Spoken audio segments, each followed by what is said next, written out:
आता आपण जाऊया चर्चगेटला। आपल्या प्रतिनिधी भाग्यश्री प्रधान आचार्य आपल्या समवेत जोडल्या जात आहेत। भाग्यश्री, आपण पाहतोय या ठिकाणी चर्चगेट फॅशन स्ट्रीट पासून खरं तर या मोर्चाला सुरुवात होणार आहे। बीएमसी पर्यंत हा मोर्चा जाऊन धडकणार आहे।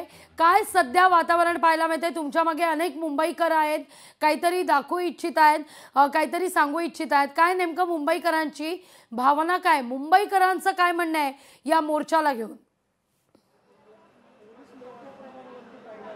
नक्कीच लागवी, आपण बघतोय की मी आता चर्चगेट स्टेशनला आहे। पालघरवरनं अनेक कार्यकर्ते जे आहेत ते चर्चगेटच्या दिशेने आलेले पाहायला मिळतात। खरं तर जिल्ह्यामधनंच वेगवेगळ्या जिल्ह्यामधनं महाराष्ट्राच्या कार्यकर्ते आता पोहोचतात मोर्चासाठी। सत्याचा मोर्चा काढतात आणि राज ठाकरे यांनी त्या संदर्भात विविध जिल्ह्यामध्ये बोर्ड देखील लावलेले होते की हा सत्याचा मोर्चा आहे, सत्तेसाठी नाही। आणि त्यासाठी आपण बघतोय की राज ठाकरेंचे काही कार्यकर्ते आहेत जे तिकडनं पालघरमधनं आलेले आहेत आणि त्यांनी आपण एक बघतोय की दृश्यातनं त्यांनी सीन एक क्रिएट केलेला आहे। त्या सीनमध्ये त्यांनी असं मतचोर असा एका व्यक्तीला बनवलेला आहे, पूर्ण त्याला काळं फासलेलं आहे। एका व्यक्तीने उद्धव ठाकरेंचा फोटो चेहऱ्याला लावलाय, तर एका व्यक्तीने राज ठाकरेंचा फोटो जो आहे तो देखील चेहऱ्याला लावलेला आहे। तुलसी जोशी असं या महाराष्ट्र सैनिकांचं नाव आहे, त्यांनी हा देखावा तयार केलाय आणि मुळात म्हणजे संपूर्ण ट्रेनने पालघरपासून प्रवास करून ते इथे आलेले आहेत।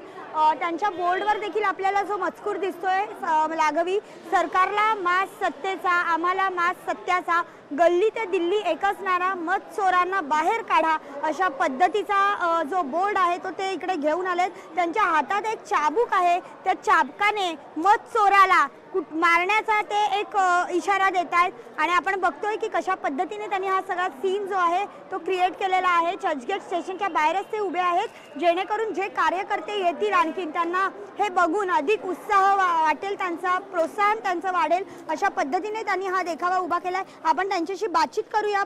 लागवी, काय सांगाल दादा, कुठून आलाय, कधी सकाळी ही सगळी तयारी कधी केली, एवढ्या लांबून येताना काही त्रास झाला? साहेबांचा आदेश येतोय ना तर कुठला त्रास होत नाही, उलटा अंगामध्ये एक ऊर्जा येते। साहेबांनी आदेश दिलाय, साहेब कुठला पण आदेश देतात, भावनिक आदेश देतात, खळखट्याचा आदेश देतात, कुठलाही आदेश देतात, त्याच्यात महाराष्ट्र सैनिक लगेच रस्त्यावर उतरतो। आज जे राजसाहेबांनी जे एवढं मोठं आंदोलन जे उभारलेलं आहे हे कुठल्या एरिया गेऱ्याच्या हिमती नाही आहे, कारण का कोणी उभारायला गेलं तर त्यांना ईडी सीडी सगळी बीडी सगळे मागे लावतात। आणि सन्माननीय राजसाहेबांनी जे हिम्मत करून जे आज जे मतचोरांसाठी जे आंदोलन उभं केलेलं आहे तर ते आमच्या महाराष्ट्र सैनिकांसाठी आणि अख्ख्या महाराष्ट्रासाठी आणि अख्ख्या हिंदुस्थानसाठी खूप हितासाठी काम केलेलं आहे।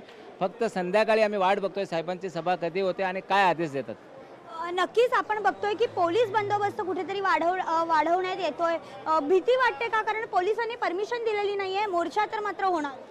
ही भीती त्यांना भीती होते, कारण का आम्हाला भीती होत नाही, कारण का आम्ही उघडकीस आणून दिलेलं आहे। त्यांना माहिती आहे का जर हे जनता रस्त्यावर उतरली तर आपलं काय हाल होणार आहे। आणि नक्कीच आज संध्याकाळी साहेबांचा आदेश आला ना तर महाराष्ट्रातली तमाम जनता, हिंदुस्थानची तमाम जनता रस्त्यावर उतरणार आहे आणि यांचं पित्तळ उघडकीस करणार आहे। महाविकास आघाडीचा मोर्चा आहे, काँग्रेस, शरद पवार, राष्ट्रवादी आणि त्याचबरोबर शिवसेना, मनसे यामध्ये सहभागी होतीये।